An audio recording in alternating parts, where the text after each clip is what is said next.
Hey, yo, what up? Welcome back. This is not a podcast. It's just my thoughts with Rob Markman. New Drake. All right, there's new Drake. We're going to talk about the Iceman episode 2 live stream yesterday. I caught it live. I watched the live stream. And in it, Drake debuted a new song called Which One featuring Central Cee. The song is produced by Little Angel, B4U, and OZ or Oz. I'm not quite sure how he pronounces it, and I should know that. But we're going to talk about it, all right? We're definitely going to get into it in this episode. First, I want to thank you all for watching, liking, commenting, subscribing, everybody in the membership. Thank you for helping this channel grow. All right, man, but we're going to get right into it. So in the stream, Drake and Cee, you know, it was in the UK. Drake is over there doing shows, right? And he's moving through maybe a pool house or a bathhouse or something. I'm not quite sure, but it takes place in the UK. Drake and Cee were overlooking a pool. By the time they get to the video part, they're overlooking a pool. Someone said it was a famous pool. I'm not sure, but it's a pool with no water. And a girl was dancing while the song played. Cee handed Drake like a bag, and then they're watching this girl dance as the song plays. The single is also out now on DSPs. The song has a real UK and islandy type vibe beat to it. Drake is using his patois accent. He brought out the patois for this one. Record is aimed towards the ladies. Him and Cee are speaking directly to women on this one. I mean, he starts off, all the girls that's here for the truth, come put both hands on the DJ booth, then wind your waist to the big man sound. And I get too stiff because that thing's too round, good God. I'm not going to really do the accent. I can't do the accent. Drake does the accent. So, you know, but that sets the tone, right, for really what he's talking about. You know, it's a cause like at a party, right? All the girls that's here for the truth, come put both hands on the DJ booth. So really at the beginning of the song, he's letting you know who he's talking to, who he wants to address, who this song is for. He does get competitive slightly, like no big deal. Like I don't think anybody should make a big deal about this, but he says, again, in talking to the ladies, these guys can't make songs for the gal them. Trust me, this how the single should sound. Fuck anyone that's bringing you down. Sweetheart, you're doing your thing right now, good God. So, you know, these guys can't make songs for the gal them. Objectively speaking, you know, Drake is great at making songs that women enjoy, making songs aimed at women, making songs that make women feel good. So he's just talking this shit, and he isn't entirely wrong. Again, everything that he does is kind of like as a comparison or something that seems slightly competitive is always going to get compared to Kendrick. But, you know, this could be for anybody in the rap game. Drake is one of the best. That's not to say that nobody else can make songs for the girls. But, you know, if I'm Drake and I'm talking my shit, I'm saying the best at it. I'm saying these guys, they can't make songs. But, of course, we know there are plenty of other rappers and artists who make songs for the girls. Again, Drake is probably one of the best at it. Now, the part where he says, now, this is how the single should sound, that's the interesting part to me because he's rolling out Iceman in a very untraditional way with these live streams that debut songs. We got What Did I Miss first, and, you know, he was driving around Toronto in the ice truck and doing, like, real blue-collar man work, and he did What Did I Miss, and we got that video. So, and now we have Which One. And so he says, this is how the single should sound. I wonder if Which One ends up being the single. To me, off of listening a few times, it doesn't feel like the one. But let's see how it grows. I could be wrong. I only listened to it a few times. It'll be interesting. I want to watch again chart positioning. What Did I Miss debuted at number 2, which again, and I said, and I thought that was a fine. I thought number 2 was terrific for a song like What Did I Miss. This one a little more friendly, a little less divisive. You know, like I can't see people being up in arms about this one or feeling any type of way about this one as What Did I Miss made people feel. A little more friendly is probably the word that I'm looking for. This one a little more friendly. Where will this chart? I don't know. I truly don't know. It'll be interesting to see. I'm definitely interested to see. But this is how the single should sound. So we'll see if this is the single. But I kind of don't get the feeling that, like, I don't even know. Let me just say this. What I don't know is, I don't know if these two songs even make the album. we don't know anything, right, about Iceman. There's a part of me that kind of gets like Good Friday vibes from when Ye was putting records out in the blogs in a real creative way at that time, leading up to Dark Twisted Fantasy, and a lot of those songs that people love, people champion, Christian Dior Denim Flow, amazing, didn't make the album. You know what I'm saying? It feels like Drake is just setting the stage here. I wouldn't be surprised if one of these songs didn't make it the album, or both of them didn't make the album. I don't know. It really feels like he's setting the stage, but I say that's speculation. I truly don't know. That's just my guess. Central Cee doubles down on, hey, this is for the girls. like they're clear, make no mistake about it. This is what they're doing. I mean, his verse, he starts off with, God forbid a girl's trying to have fun. I got X if you want to take drugs. You want to have sex or do you want to make love? Which one?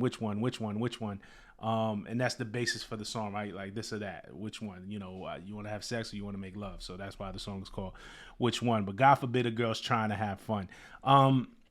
He does reference the Kendrick and Drake beef.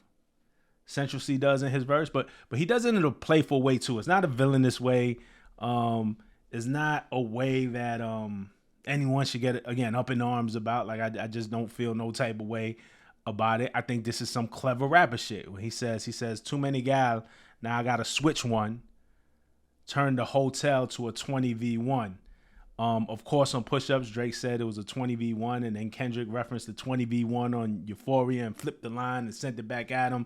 And I think C is just having fun with it. You know what I'm saying? Too many gal, now I gotta switch one, turn the hotel to a 20v1. He knows that when we hear as fans 20v1, our ears are gonna perk up. Like what? Like what did he say? Like that's the rap, that's the MC part, that's the rapper part, and you know which lines are gonna stick. You know which lines are gonna get people to react.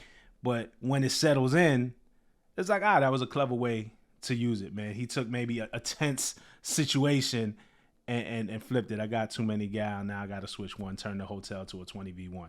I thought that was clever. I thought that was really smart.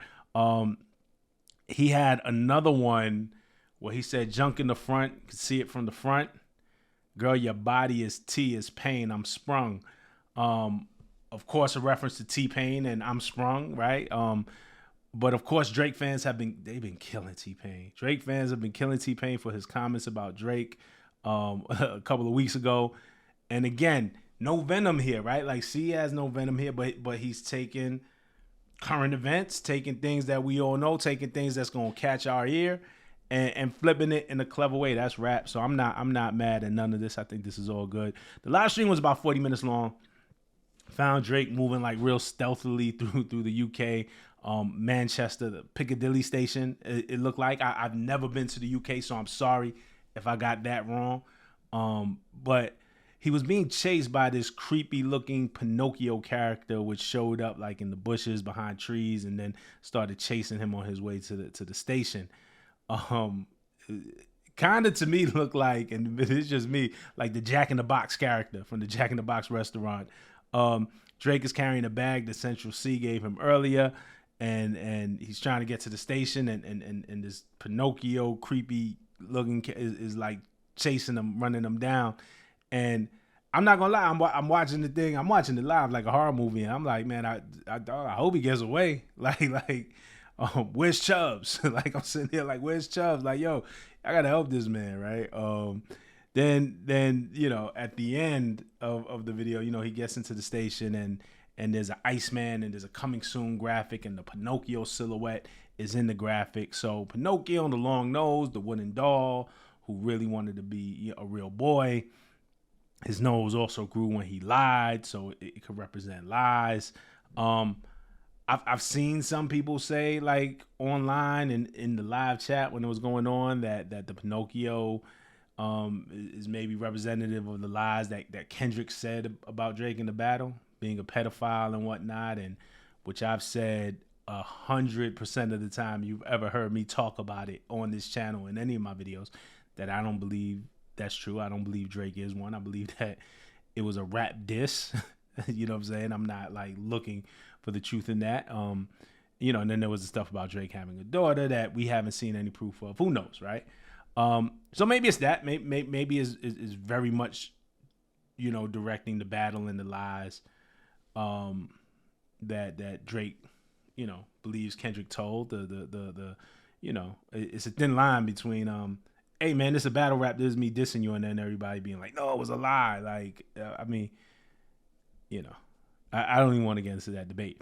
But it could also just be the overall lies and rumors that surround Drake. When you're at that level of fame, that's what comes with it. So it may not even be exclusively a Kendrick thing, right? Like I think that's us reading into it because again, that was the biggest headline in hip hop of the past year. So everything, everybody's looking, where's the Kendrick thing? Where's the Kendrick this? And it could very well be that, but it could also be something bigger because when you're Drake at that level of fame, a lot of people say a lot of things about you. So maybe Drake is going to address all the lies that he believes are out there about him when this album comes, when this Iceman album comes. Maybe it's Drake saying I outran all the lies and you try to get me with these lies and you couldn't get me. I don't know what it means. All this is speculation. I really don't know. There was also a part in the stream where this really dope beat started playing when Drake was like in the elevator and coming out of the elevator and he's walking through the station and we hear him ad-lib like he's about to rap and it sounded like he was going to just give like straight bars. It sounded like one of them ones. But the beat just played, so maybe that song comes later, but we never actually heard any lyrics. There was also a solo Central Cee song in that stream as well. Overall, look, I honestly tried to watch and really catch what he was doing. You know what I'm saying? Like, there's still a lot of things that have to come. I'd say this before, that the lawsuit I'm very interested in. I think there's going to be a lot of discussions where, I can't say that we're past the battle or the conflict between Kendrick and Drake. That's not what I'm saying. But I'm not looking for everything to be related to that.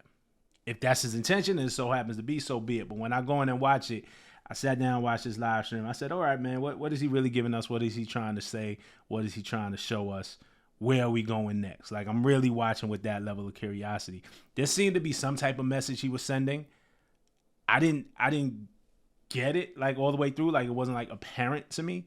The video stream was 40 minutes long. I watched the whole thing. It was kind of like esoteric, or it just wasn't straightforward and on purpose, right? It didn't like spell out what it was trying to do or what he was trying to say.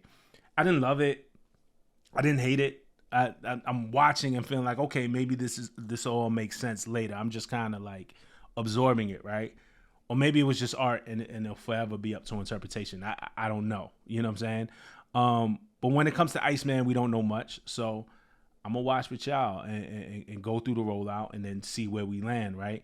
No matter where you stand, and I know a lot of people feel away because we talk about it in the comments. No matter where you stand, this is one of the most important albums of the year.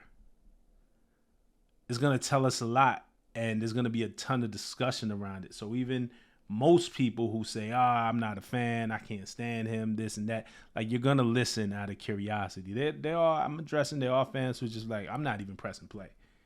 And there's some of you out there, but the majority, he has a lot of fans that are going to support this album. A lot of people are going to support this album with their streams and their clicks out of curiosity because they want to see what happens next. It's just the truth. You know what I'm saying? So, I mean, this is going to be a big album. This is going to be an important album about just the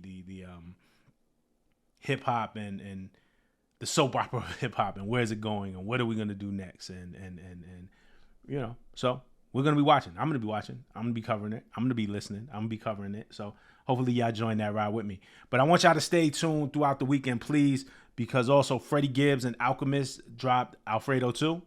So I've been sitting with that. I really kind of want to sit with it. It's a longer project. It was easier to do this one song, drop this video, but I'm sitting with Alfredo 2. So I'm going to come back and absolutely talk about the new Freddie and Alchemist album. And then Wale and Pusha T also have a joint together that they did called Damage Control. And we're going to get into that too. Wale, I just think one of the illest spitters around. Pusha, one of the illest spitters around. Pusha's having a real moment. I think Wale is building a moment right now with the lead to this album and where to start and these freestyles that he's been dropping. So it's interesting. So there's going to be a video about that. We're going to get into that too. It's Friday. I am going to go see Fantastic Four. You know me. Anybody who knows me knows the comic book side of me, man. So I'm going to go see Fantastic Four. But I'm going to be back. And I'm going to talk with y'all, and I hope y'all are here with me. So see y'all in the comments. All right? To the next one. Peace.